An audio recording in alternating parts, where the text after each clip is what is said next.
Welcome everyone to another edition of the NatCon Australia podcast.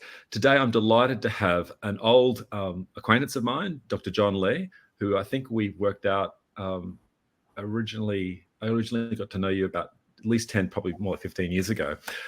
Dr. Lee is an Australian academic who currently serves as a senior consultant for the US Department of Defense and is a senior fellow at the Washington, D.C.-based Hudson Institute.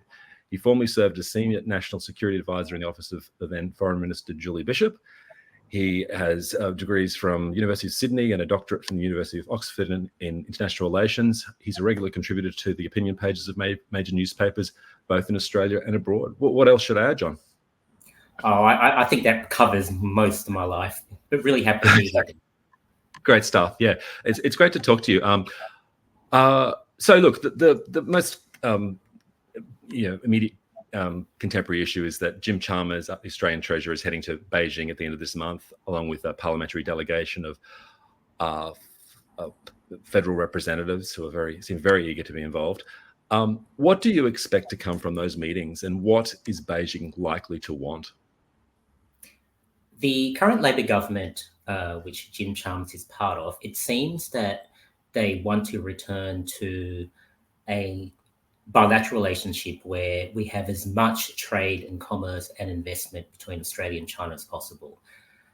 Yes, they have kept the previous strategic defence policies, but there's a sense with this Albanese government that they can have their cake and they can eat it too, that we can do what we do with the Americans and the Japanese and so on in the defence area, but we can sell ever more things to the Chinese. That's what Jim Chalmers wants. Beijing's very happy with that because what China would like is to maintain some level of economic, but also psychological and political leverage over Australian governments. So my view is that the Albanese government is drifting quite knowingly, I guess you would say, into this Chinese trap. And I can only assume that they don't see it as a trap. They think that they can walk this dual path indefinitely. Right. But in fairness, there's still a bipartisan consensus in Canberra, at least, that the Australia-China Free Trade Agreement, which was signed in 2005. Actually, I looked it up. It was signed, and I wasn't actually aware of this. It was signed within 24 hours of Donald Trump coming down the escalators in Manhattan. It was a sort of a nice little symmetry there. I don't, quite think that registered, the full implications of that registered a DFAT at the time. But so we still have a bipartisan consensus, I think, on trade. I haven't heard of anyone substantial in the coalition in Australia talk about revising the Australian China Free Trade Agreement. Have you? No, that Free Trade Agreement, 2015 one, that was signed and conceived in a very different time when there were very benign views of China. So I'm not suggesting that there is a difference between the coalition or the Labor governments, that there are challenges with China. There's an agreement there. It's more about whether you think you can have your cake and eat it too. It's more about whether the government of today in Canberra believes that deepening trade ties with China, it won't be the same as 2015, but deepening trade ties with China will lead to potential complications down the future, or it's something that we don't really need to prepare for or worry about too much. That's where I think the difference is between the coalition and the Labor government. But what do you think then, John? What should that Australia-China Free Trade Agreement be renegotiated? Because the way I see it, there's been a considerable change in Washington regarding trade. There's been even a considerable movement in Europe regarding trade with China, but in Australia, we haven't even conceded that anything other than 100% Chinese manufactured goods coming in here duty free is anything other than a good thing. And we haven't even conceded the first point, and we haven't moved on to the second stage about thinking about how precisely you would structure a new trading arrangement with China. Well, what should our trading arrangement with China look like? Well, I think you're absolutely right to say that the free trade agreement that we currently have with China, both sides have openly violated it, right, for geopolitical reasons. So the Chinese, when they imposed those sanctions on Australia, with Australia on the various restrictions that we still have on Chinese investment into our country, both sides have openly violated it. And it's because that free trade agreement was signed at a time when there were far more benign views of each other, and the world in the economic and strategic world was largely a different place.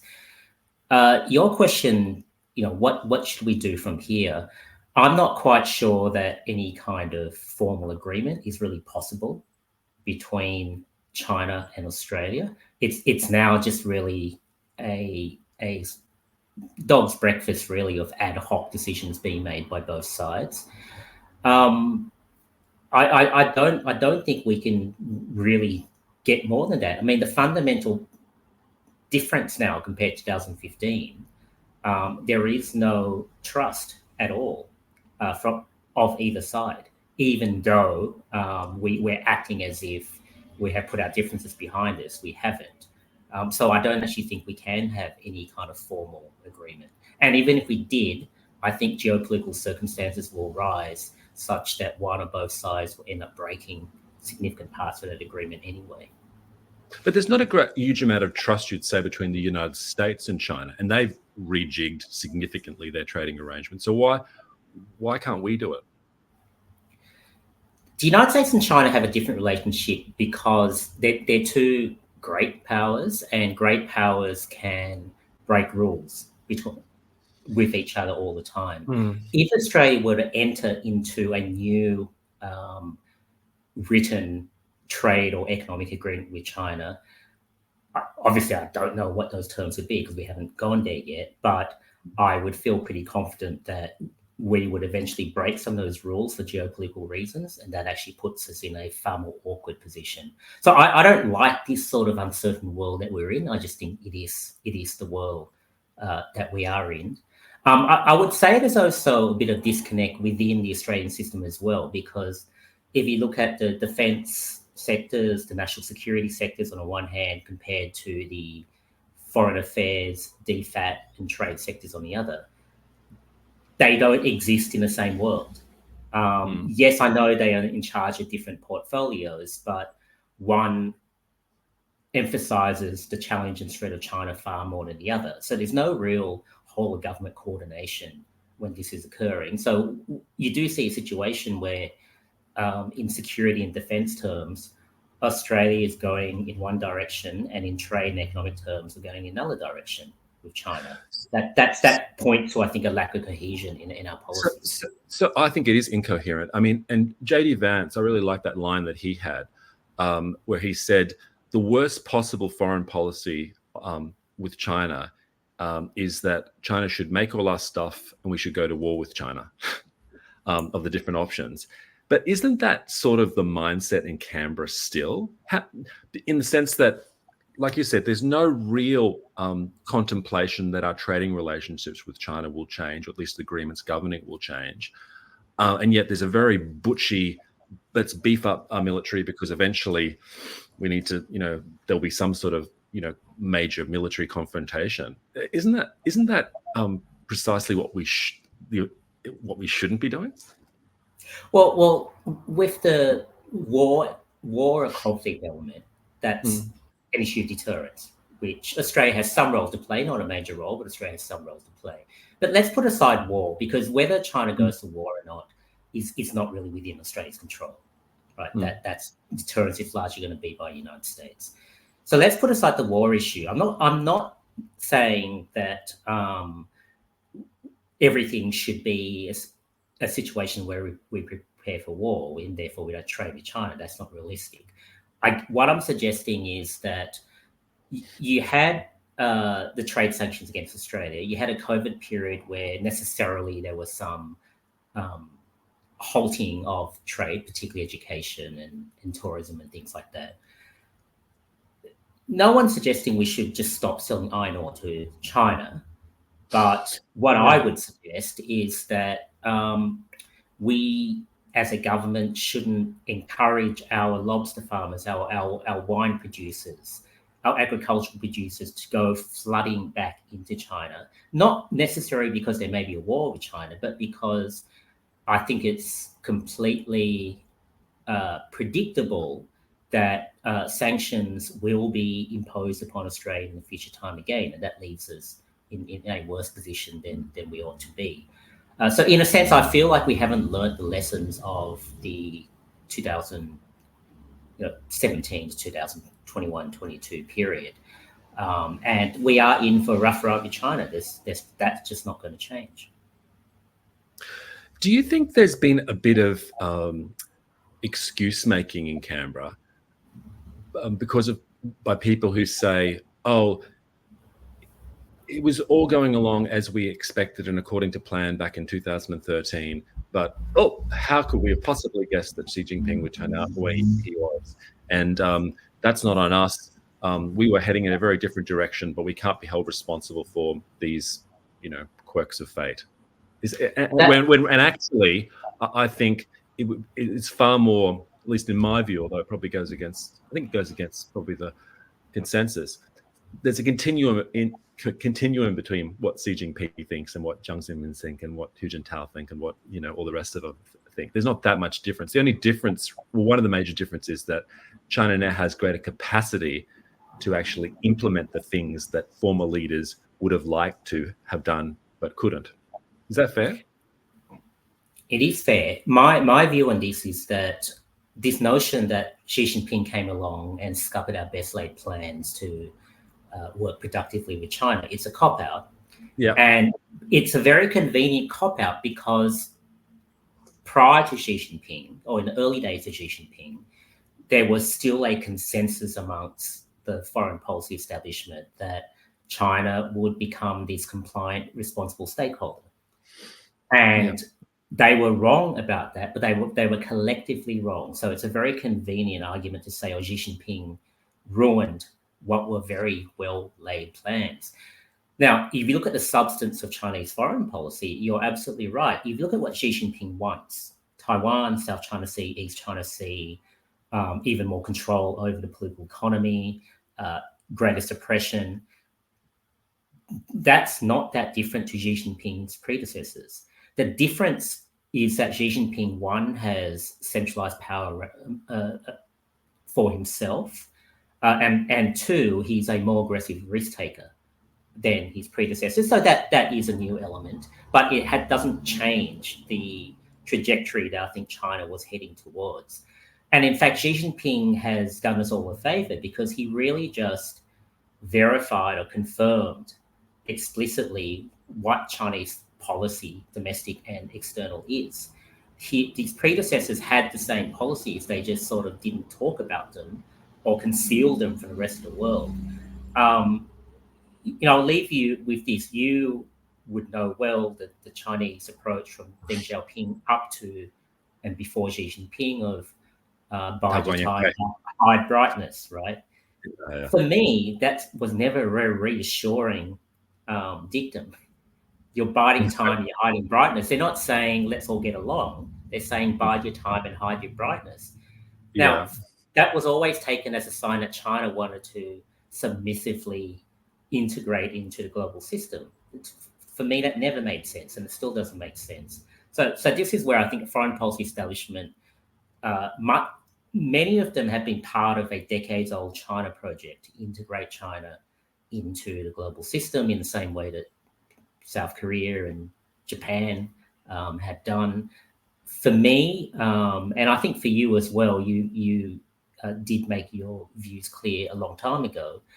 That was always problematic. And so we are where we are now. But that Xi Jinping idea, I think, is just an excuse for why we got things wrong. Yeah, I mean, that it's a bit overused, that Tao Guang Yao Hui, hide your strength, bide your time. And I like to say, like Gough Whitlam used to say, now it's time, it's time for it's time to shine. But just bringing back to harping on probably a little bit on the trade thing. As we're recording, the day before, Israel, it seems, conducted a very sophisticated operation against Hezbollah, the Hezbollah network in Lebanon. by essentially putting bombs in pages. Just before we got on, I saw a nice little tweet, which I couldn't help but think about. It said, a country that has outsourced all its manufacturing should probably think deeply about the implications of the weaponization of consumer electronics. What do you make? I mean, you consult to the US Defense Department, and you said that the trade guys and the defense guys don't speak as much as they should, or the foreign affairs guys don't speak as much as they should. What does defense think a trade policy with China, good trade policy with China, should look like? The thinking is essentially one of, and these are my words, not defense, sure, not the government's words. It's about decoupling, but at a time and in a way about choosing, right? And what I mean by that is you're not going to create a situation where there's an alternative supply for lots of things tomorrow, or even the next few years, or maybe in the next few decades. So all you're really trying to do is gradually diversify your supply chains, gradually diversify your markets. And there's no perfect blueprint for that, because you can't control everything that the private sector does around the world. But the idea really is just to gradually diversify. And we learned the lesson during COVID that we're overly dependent on supply from China for lots of things. So it's about a gradual diversification. So where I'm critical of the Australian government, it's not that I'm unrealistic enough to say, let's stop trade with China. I'm critical because there is no attempt to gradually diversify. But China. How would that be done, John? Like, because it's all very well. I think some people in different industries, you mentioned lobbyists before, it's all very well for the DFAT guys to say you really should diversify and get into other markets other than China. But unless there's actually some, if there's no restrictions on trade with China, and I'm less concerned about the actual export of goods than I am, although it does create sort of dependencies and pressure groups internally in Australia. But I'm more concerned about the actual import. Why should 100%? Are we ever really going to have a domestic, serious domestic manufacturing industry to produce consumer electronics or anything else, as long as 100% of Chinese manufactured goods can come in here duty free? That just seems. On a manufacturing supply chains, I agree with you. That's not really an Australian fight or Australian issue, because we have no control over that. I mean, I do note that the Americans, the Japanese, the Taiwanese, the South Koreans, even some of the Southeast Asians, they are trying to de-risk from China in manufacturing supply chains. That's their fight. That's not really our fight. On the export stuff, I'm not suggesting the Albanese government should say to lobster farmers or wine producers, don't sell wine to China.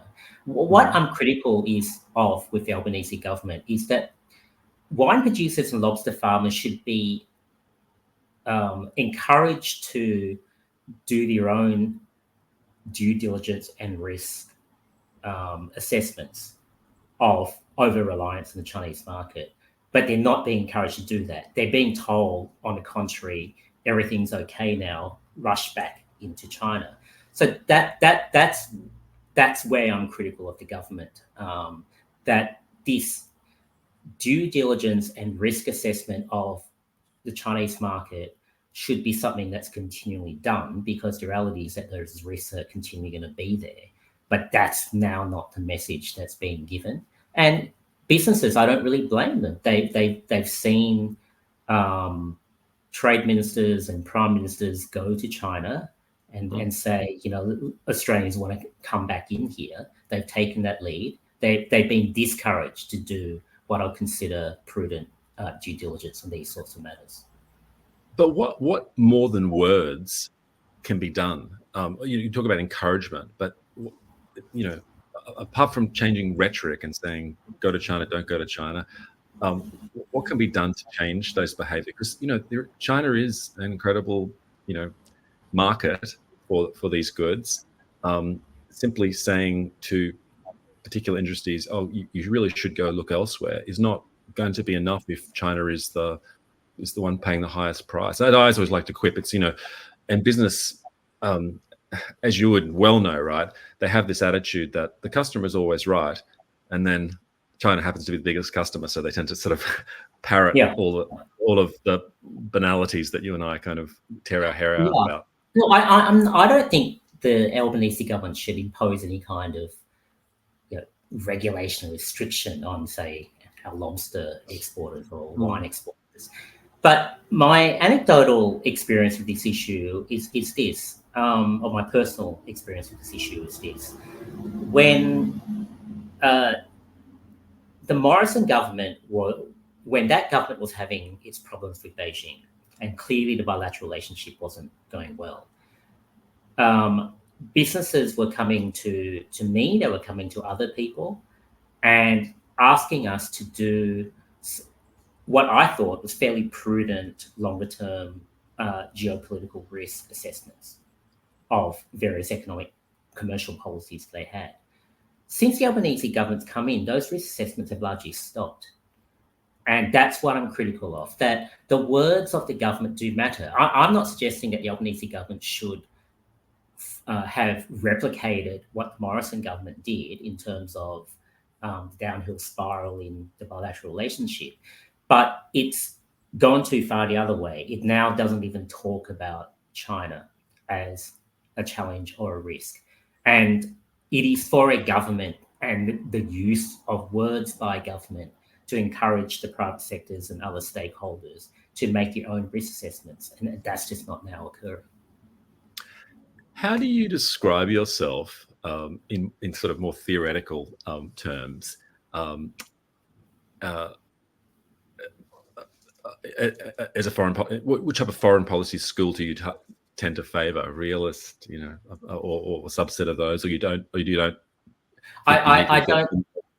Maybe it's because my background's in theory that I don't confine myself to any school. Because if your background's theory, you understand very well the limitations and follies of each theoretical approach.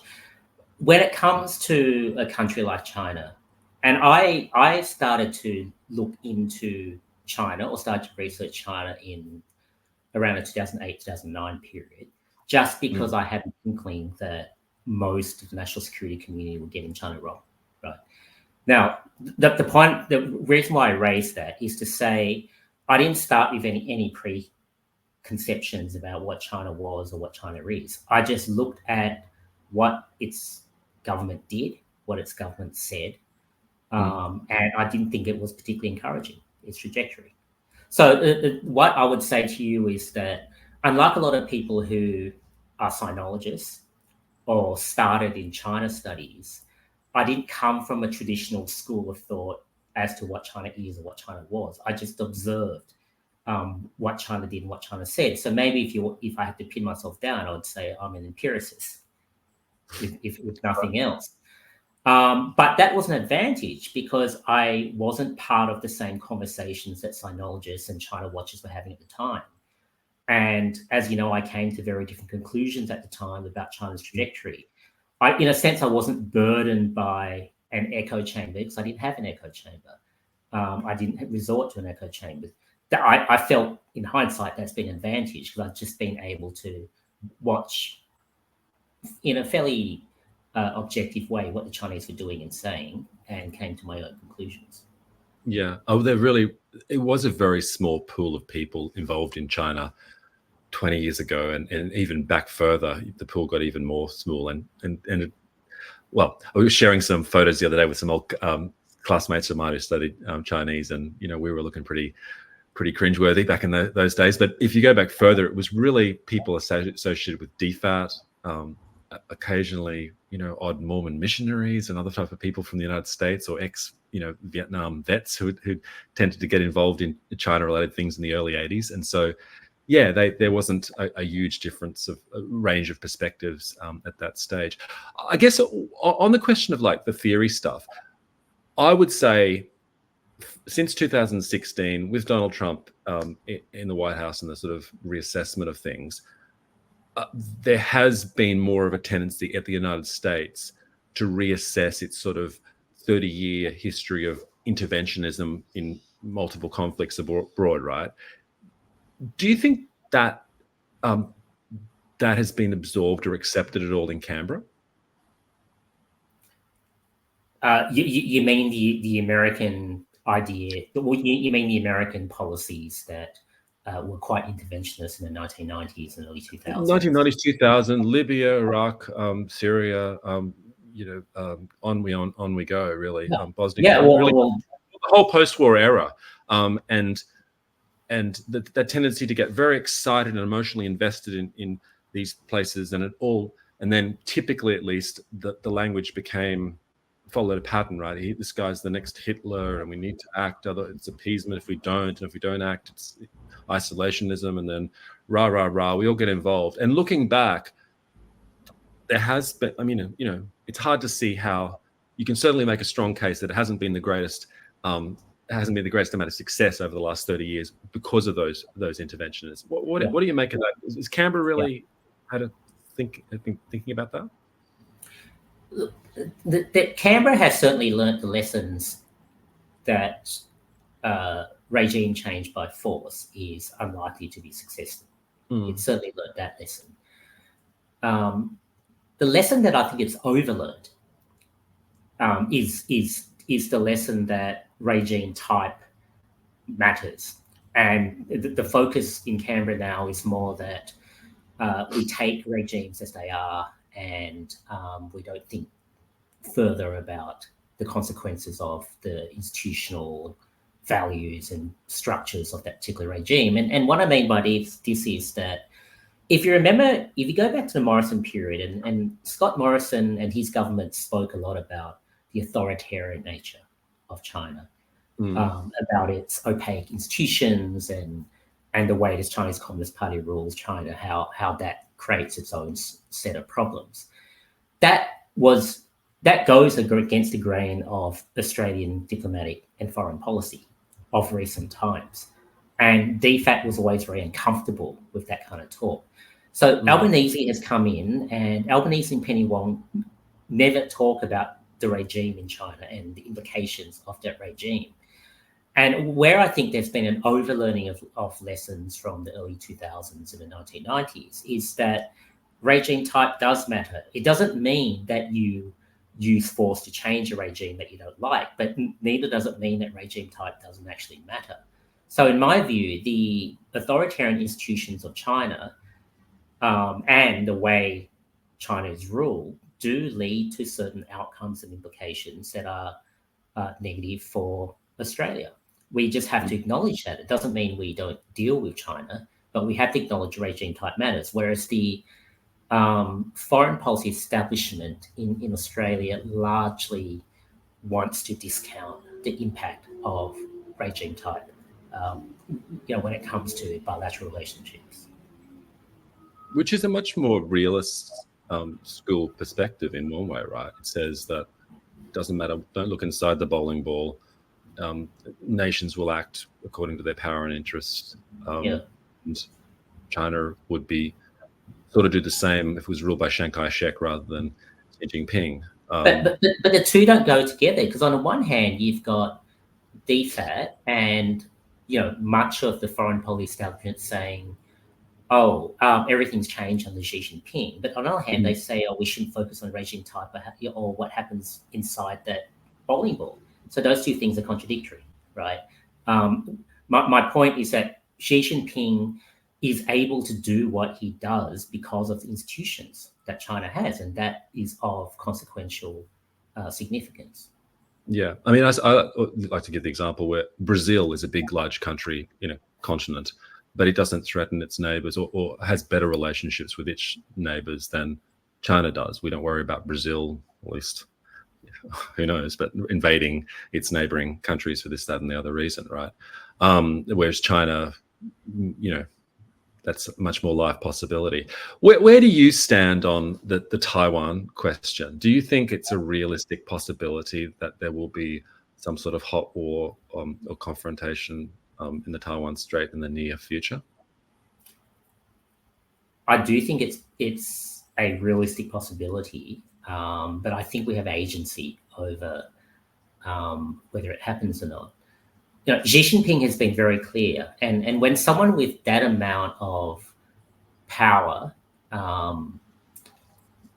says something over and over again, and what he says is, we may need to take Taiwan by force and need to be ready to take Taiwan by force in the next few years. Now, there's no doubt that Xi Jinping sees taking Taiwan as part of his personal legacy that he wants to achieve. Now, where the agency comes in is that at the same time, Xi Jinping does make calculations. And my summary is that China will only actively pull that trigger if it thinks it can subdue Taiwan by force in a few short weeks. Because if it can do that, the consequences for China are not as devastating as a longer protracted conflict would be. So, and we have agency to both show and convince Xi Jinping that he can't take Taiwan by force successfully in a few short weeks. Now, once again, Australia is not so much a major player in this, although our territory and the American assets in our territory will play a significant part in that deterrent effort. Of course, the United States, Japan, and Taiwan, most of all, are the key players in persuading Xi Jinping that force won't serve his purposes. But if we did nothing, I would assess that the prospect of war increases quite significantly. But do you think? I mean, I've chatted to Taiwanese senior officials. I'm sure you have too. Some of them have told me, maybe they shouldn't have told me, but it's public enough, that they don't consider an amphibious landing of Taiwan by Chinese forces a realistic possibility, but blockade is a different kind of matter. I mean, the historical analogy I use is that, Hitler couldn't take Britain by crossing the English Channel, but the English Channel is a lot shorter than the Taiwan Strait. It's a lot less prone to typhoons and other types of things. And Taiwan is, as I'm sure you've probably been there, right? It's highly mountainous. You'd need a 10-to-1 sort of correlation of forces to actually have any chance of a successful amphibious landing. And, D-Day wouldn't have succeeded back in World War II if there'd been satellites around, because the Nazi satellites would have, seen this big assembly of forces across the English Channel. So, how realistic is it that all of a sudden there'll be this, Xiamen airport full of MiGs and tanks and boats and stuff? Wouldn't we have, months' notice before anyone pulled the trigger? And surely in those circumstances, the United States, who knows how they would act, but they would probably be able to at least provide, military or other types of support, at least as much as they provided to Britain during that period of time, where the UK actually wasn't, and it was only providing lend-lease type of support for a long period of time before it became formally engaged in the war. I just find it hard to see how China would pull it off, and the rhetoric about taking Taiwan has been going on for so long that is Xi Jinping really saying anything new? Just take that last point first. Yes, the rhetoric about taking Taiwan has been going on for a long time, but a few things have occurred in the last few years that you wouldn't say applied to time before that. The first is that Xi Jinping has tied taking Taiwan to his personal legitimacy and legacy, which no leader has done. His predecessors just said, Taiwan's ours, but it's a question that we left to future generations. So Xi Jinping's the first one to say, it will be decided in my lifetime and is present for life. The second factor is that previous leaders prior to Xi Jinping, it still appeared that a non-peaceful option was available, that Taiwan could be seduced or at least, compelled without force to come up with some kind of integration with mainland China. That's not true anymore. The Taiwanese have looked at the Hong Kong experience, no one in Taiwan thinks one country, two systems is viable with the People's Republic of China. So no one in Taiwan actually wants to be integrated with China, not even a KMT. The third element is that, part of it is that Chinese forces, they're still not there yet. You're right in saying Taiwan's blessed by geography, but its amphibious capability isn't there. It doesn't yet have the capability. It may never get the capability.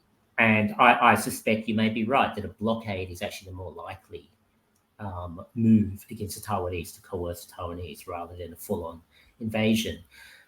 Now, the couple of caveats or cautions I would introduce is to say this. You look at someone like Vladimir Putin, who, I know there are differences between Russia and China, but he centralizes power around himself. He receives very doctored information, and information that he wants to hear, rather than information that he needs to hear. And if he had received proper information, he would have thought that he could take Ukraine by force, the whole country, maybe parts of Ukraine, but not the whole country by force. And he's made a huge blunder in trying to do so. No one really knows how Xi Jinping makes decisions or what kind of information he gets, but we've got a few recent case studies. You look at the COVID period.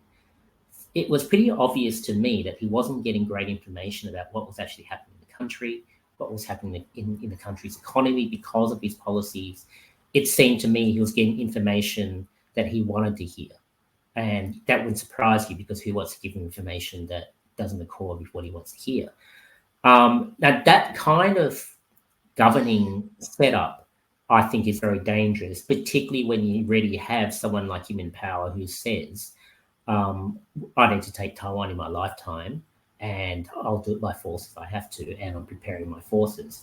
So and back to the whole deterrent idea. I mean, the challenge of deterrence is as you've raised, it's not just a rational calculation. It's also what the subject believes. And we do need to make it abundantly clear and credible that China will pay a high price, because it is conceivable that Xi Jinping becomes convinced that the Taiwanese aren't prepared, or the Americans won't intervene, or the Japanese cannot intervene.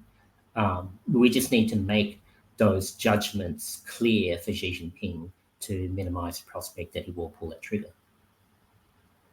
Yeah, it's just striking to me now the divide that's emerged between people in the United States, leading voices like J.D. Vance and Donald Trump, and the center-right Howard-era minister view of the world. For example, Tony Abbott talks in very Churchillian terms about Ukraine.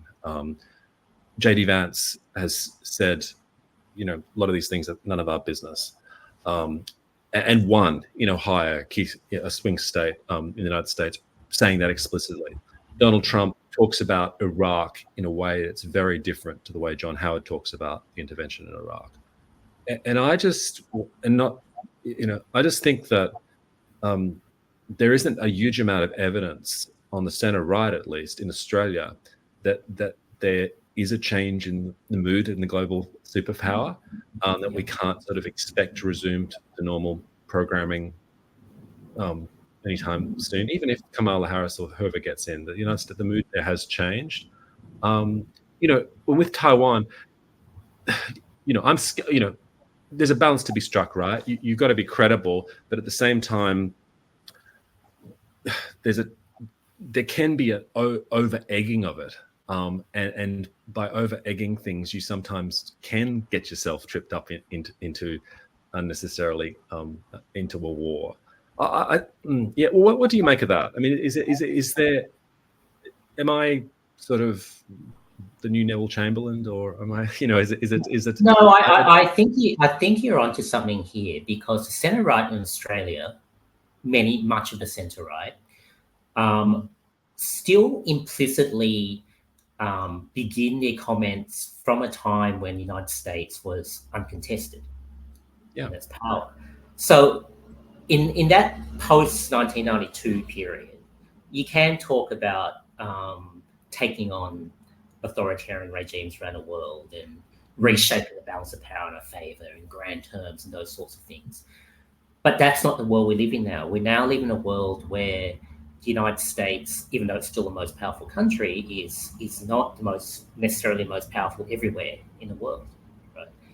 And this is where I think there needs to be a reconciliation between the traditional centre right and people like J.D. Vance and Donald Trump.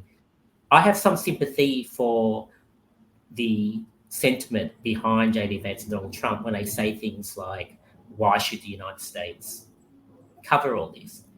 And that's largely applied, I think, to Europe and NATO. It is undoubtedly true that the large European countries have not pulled their weight in defence. And when the United States itself is being stretched, it is a legitimate question for the United States to ask, if they're not prepared to do it, why should I? And effectively, even though it's said often in a very inflammatory way, that in my reading is that's basically the position of J.D. Vance and Donald Trump, which I think is actually quite a credible, realistic position. And the centre right needs to accept that admission of American or loss of American uncontested preeminence does not mean you suddenly become some radical left-wing person. That's it right. actually means that the United States has to recalibrate its commitments because of material reality. So I do think you're onto something. Centre right do need to readjust there.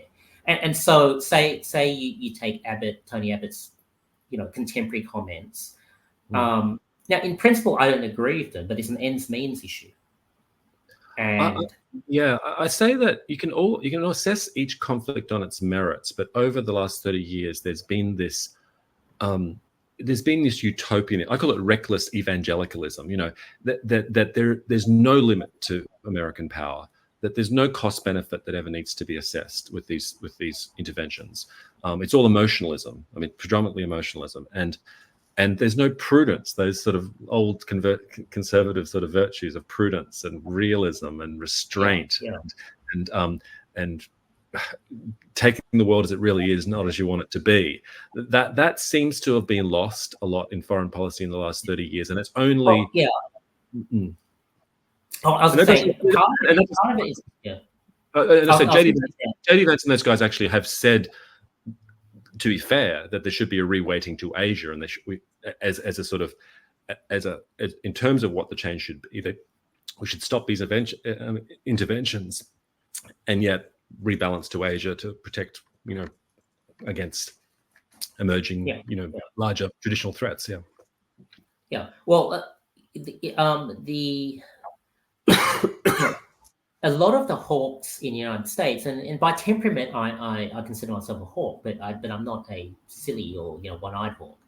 A lot of the hawks in the United States, as I mentioned, their spiritual home is in that post-1992 period of history, which is not normal. It is not normal for the United States to be uncontested, right? It was just that the Soviet Union suddenly imploded, and China wasn't yet strong. So that readjustment has yet to fully occur. And a lot of the traditional Republicans who are my friends in the United States, they're still struggling with that. And my argument to them is they shouldn't hold up Trump and J.D. Vance as the culprits. Trump and J.D. Vance are actually articulating an adjustment of American commitments, which I think is completely fair.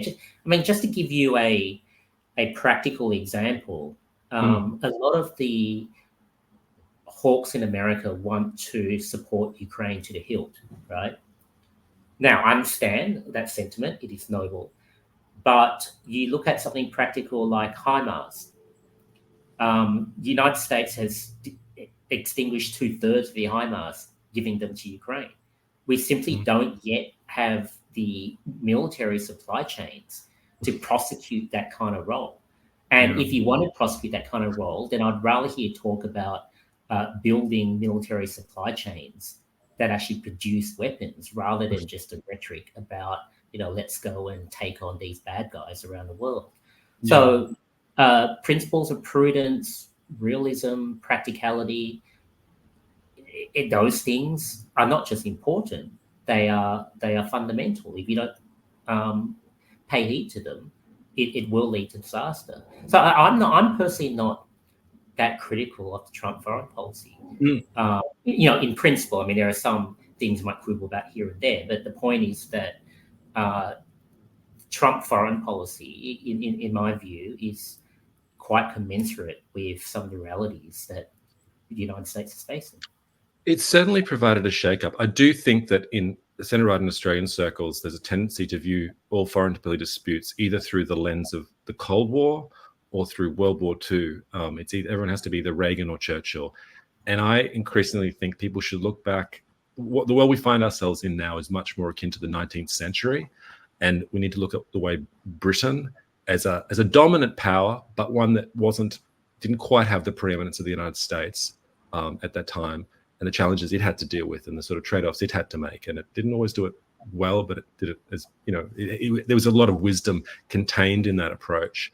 And I worry in the way that people used to say, in the First World War, the generals were still fighting the, battle of the Crimean War, the charging over the hill and wanting the kind of older land and the tactics to prevail like they did then, and it ended in disaster. That we haven't really realized the sort of new world that we live in. On a different note, the Amy Chua, I'm not sure if you're familiar with her. She's professor of Yale, professor of law at Yale, and she's probably best known for her book, The Battle Hymn of the Tiger Mum. But she's also a mentor and a close friend of J.D. Vance. And one of her less well-known books is called World on Fire. Have you heard that one? Yeah. Where, amongst other things, she makes the point that the US tends to overestimate the importance of ideology and underestimate the importance of ethnicity in its foreign policy. And she gives the example in her opening section of the book about how, her grandmother or something was murdered in the Philippines, and she's ethnically Chinese, and a lot of obviously ethnic Chinese in Southeast Asia. We focus a lot on Taiwan. How do you think the ethnic diaspora in Southeast Asia impacts, for good or ill, on China's role in Southeast Asia? First, on the less interesting part of that bit, which is on ideology, I would slightly disagree in that ideology does matter. It's just about knowing when it matters. So with the Chinese Communist Party, I think it does matter. With a lot of Islamic states, I think it does matter. But there are large parts of the world where they have ideologies, but it doesn't matter so much. But let's put that aside, because I think that's a less interesting bit. The more interesting one, very interesting one actually, is ethnicity. And obviously this here, I can speak from personal experience. Yeah, no, that's why I asked. Yeah. And actually this is something which certainly Americans, but I think even a lot of Australians who aren't, ethnic Chinese, but who are Caucasian, don't understand that there is an ethnic element or bond in our region that can't be discounted. And to explain what I'm talking about, I talk to a lot of Southeast Asians about regional affairs, and US-China obviously features prominently. And even for a lot of people who are pro-US or very supportive of the US strategic role in the region, they talk about the notion of there is an Asian project going on that the US isn't part of, that they do see the rise of Asia and the ethnicities within Asia, which is, and ethnic Chinese is one of the dominant ones. The Asian project is their project. And as much as they want the United States to play a balancing role in geostrategy, they don't want the United States to scupper this Asian project. And China is a fundamental element of this Asian project. That you can't just have an Asia without China playing a central role. So, this is quite, if you're in a traditional American hawk, this is actually very troubling, because now even your allies in the region are saying to you, yes, we want you around, but we actually don't want you to scupper the Asian project by damaging or containing China. It plays out in odd ways, though, right? Because Japan and China don't always have the best relationship. But at another level, there's very, very close ties and understanding of each other that the United States and Australia and Yeah, others don't yeah, have. And yeah, I remember it was striking to me. I remember one time watching, I think it was a World Cup soccer match in Shanghai one time, and Japan was playing someone like France or Sweden, but all the Chinese were cheering for Japan. And I was thinking, yeah. oh, that's interesting. Why would that be? Like, there's no obvious reason why that should be the case, but there clearly is some broader Asian solidarity, if you call it what you will, Yeah, even though we it's can go to ethnic. war with them. Yeah. It's ethnic and it's cultural and historical. Mm, And what I mean by this is to kind of put it in a contemporary context. mm, All of the movie stars, pop stars, they're all largely Western, right? Almost all of them have predominantly been Western.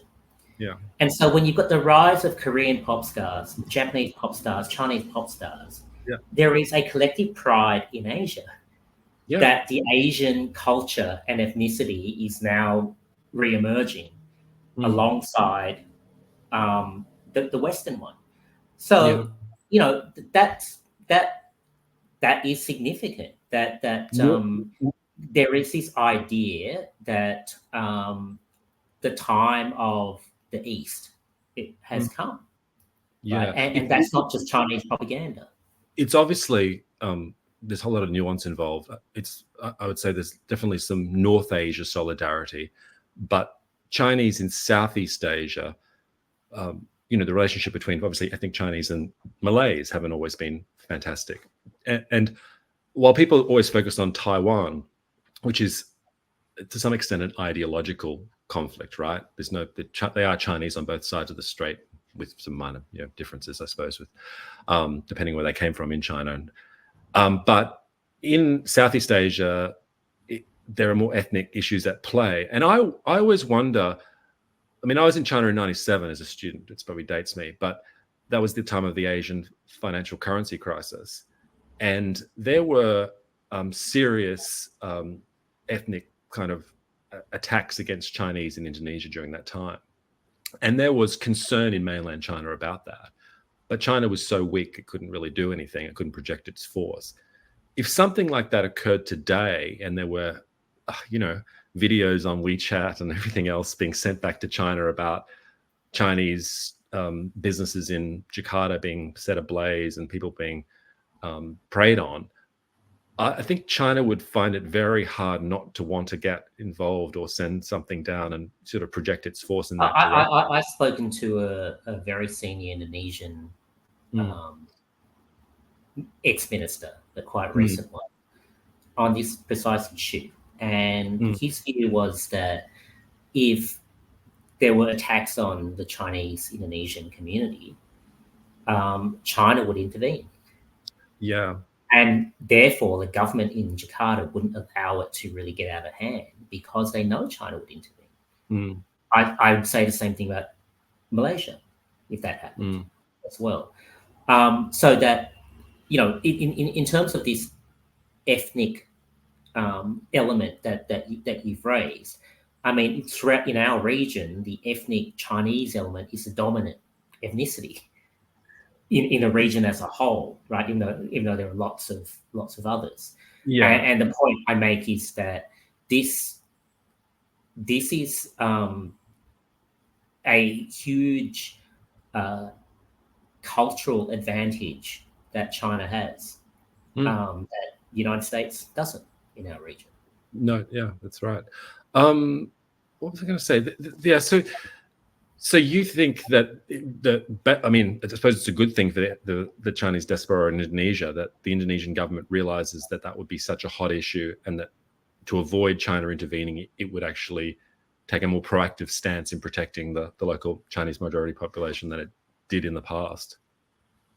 Well, China talks about, the Chinese Communist Party talks about it representing all the Chinese peoples, regardless of whether you're from China or born in China or not. And yes, there's a cynical political element to that, but there's also a genuine cultural sentiment to that. It's real. That's how they feel. It's just that they politicized it. And so that's I think that's a reality of the variable of ethnicity in our region, particularly the ethnic Chinese ethnicity in our region. I think, and in some ways, we're victims of our own success in the, let's call it the Anglo world. We haven't had to deal with ethnic issues as much, with exceptions. Northern Ireland is a sort of ethnic issue. People recognize it as an intractable problem. You're not going to solve it with a better economic policy. South Africa, to a certain extent, Black America, although Black Americans are, share the same religion and language, the ethnic differences there are different to what exists across the Middle East and elsewhere, right? And because we haven't had an experience, we just don't think of that in those terms. We just have. Yeah, I think that's correct. I mean, I have this sort of fun conversation with my friends who are Caucasian all the time, because I will jokingly but seriously say to them, you kind of think the world is colorblind. The world isn't colorblind. And no one acts really as if the world is colorblind. I'm not therefore now opening up the doors legitimacy to racism. What I'm saying is that ethnicity matters. People make assumptions about ethnicity, and that's how we actually function. I think Samuel Huntington, who I'm sure you're very familiar with, he here's some great lines in that book, The Clash of Civilizations, and his other books too. But he makes that line that the West, those colonial nations that have been invaded, never forget that they were invaded under the point of guns, like in a way that, and whereas in the West we sort of assume that there's a battle here, but basically it was sort of in a fit of absence of the mind. I think was the line about the British Empire. It sort of happened, I don't know, and kind of just expanded as trade expanded, and that's not really the view. And there are, I think that in some ways they have a more reality-based view of the world than the sort of more ideological. It was funny that when Huntington released that book, The Clash of Civilizations, a lot of Western elites railed against it, saying, it was reintroducing racism and so on. I didn't think that at all. I actually thought that, yes, some of the categories would be clunky but the basic thesis of the book, I thought, is a very important one. But it was interesting how Western elites just sort of condemned him as some kind of, neo-racist scholar, which I thought was absurd. It means they're completely blind to these realities that the world lives according to. Yeah, he was a Boston Brahmin, John Kerry voting Democrat. He described himself as a liberal to the day he died. So, but he was good at expressing some sort of uncomfortable truths, and the fact that in retrospect his views with qualifications should have been listened to probably more than they were, because people like to they tick it as a sort of box. Oh yes, Clash of Civilizations, but they don't. Politicians, but they haven't fully absorbed some of the lessons that he was trying to. And even back to the topic, that we're talking about China. I mean, as I mentioned, the Chinese Communist Party has clearly tried to weaponize this ethnicity, right? So when it says ethnic Chinese people all around the world ought to be loyal to their motherland, now to a lot of Westerners that just sounds ridiculous, and they dismiss it. But it's not ridiculous, and they shouldn't dismiss it. And that's an example of where. Unfortunately, in this context, ethnicity has been weaponized or attempted to be so. But the reality is that it is a genuine thing, phenomena in our region, in our world, that has to be considered. I think it's people are always searching for identity, and you've got to present a more positive identity that they can attach themselves to, because otherwise there will be other options that present themselves and are attractive and seem to be persuasive for them at particular periods of time. Just two more questions before we go, John, because I know we're almost at time. Do you think there's major demographic change in the United States? It has been sort of over the last 40, 50 years in the same way it has in Australia. And there's been many positive things about that. Do you think the US alliance, though, would be as strong with Australia if it became increasingly Hispanic or diverse? Do you think the sort of bonds that existed in the 1950s between Australia and the United States would be the same? It won't be the same by necessity, because the bonds that arose really after two world wars, and they were from a common Anglo-Saxon culture, so they can't be the same. Now, whether the alliance remains as strong or not, it depends on whether newer Americans believe that America should play this global role, and that it's good for America to do so. And I think that's still it's unclear. It's unclear what the next generation of Americans will think. Now, back to the Trump JD Vance stuff. I actually think, it's often sort of said, oh, Trump JD Vance is going to take America into an isolationist position. I don't think that's necessarily true, because if the Trump JD Vance outlook is taking the United States to a more realistic position, that is preferable to America going in an unrealistic position where it manifestly will fail to achieve those unrealistic goals. And I think that's going to be greater. That's a greater danger for the future of any of its alliances than a more realistic appraisal of what America and allies should actually do or shouldn't do. Final question. There's a BBC TV series on the First World War called 37 Days. It's very good. I recommend it if you can find it online. But the opening scene is at the Foreign Office of the UK in, I guess, 1914. And all these telegrams are coming in from all over the different parts of the world. And the young officer brings forth this telegram from an assassination in, Sarajevo. And the senior guy says, "Is this important?" With all these other telegrams that you're looking for. What are you focusing on globally that you think is important that perhaps others aren't focusing on at the moment? Let's stick to the China-Taiwan issue. Everyone is looking at whether China can get its amphibious capabilities and all this, where missiles position, its nuclear modernization, all that kind of stuff, which I'm not saying is not important. It is. But to my knowledge, very few people actually focus on, which is a different question, what matters to Xi Jinping? Because he's the guy that's going to pull the trigger if he ever does, right?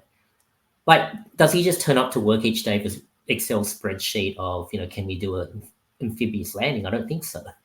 We need to work out what actually matters to this guy. And it's a difficult question, but we can sort of try to reason by case studies. So, back to the COVID case study. For 2 years, zero COVID was his flagship policy, and then he suddenly changed his mind overnight. Why did he suddenly change his mind? We don't really know that, but it's worthwhile knowing that, because that will reveal a lot about what he actually cares about, why he does what he does. So that's probably not as broad an answer as you give, but just sticking to the topic that we're talking about, I think often we're asking the wrong questions. It's not necessarily about an Excel spreadsheet of capabilities. It's ultimately that decision is a psychological and a personal decision. Just as it was with, say, Putin in Ukraine. Why will he or won't he do something? I don't think we're asking that question. Yeah, fair enough. I must admit, after the COVID example, I asked the question about some of our own leaders in Australia and elsewhere about what precisely was driving them. There was in my mind, a mass psychosis. And I also speculate that we, in a sense, almost tried to copy what the Chinese did because we thought they were doing so well. I'm not sure if COVID had started somewhere else that we would have taken those extreme policies. We sort of, we sort of praised almost what the Chinese did as the model. I think it was a unique set of circumstances. I certainly don't have quite the faith and not quite as loud in defense of our liberties and checks and rules and balances and as I once was. I think with COVID obviously it's a big topic, but it was that combination of the scenes from Wuhan, and then there's cute Italian doctors flapping about, and then the Imperial College London data being dropped in sequence. I think those combination hit the head, the heart, the sort of mind, and then we just went a bit crazy. Great to speak, John. Look forward to catching you in person in due course, and continuing the conversation through whatever means. Well, thanks for having me, and I look forward to our next catch up. Appreciate it. Cheers, mate. Bye. Thank you, Dan. Bye.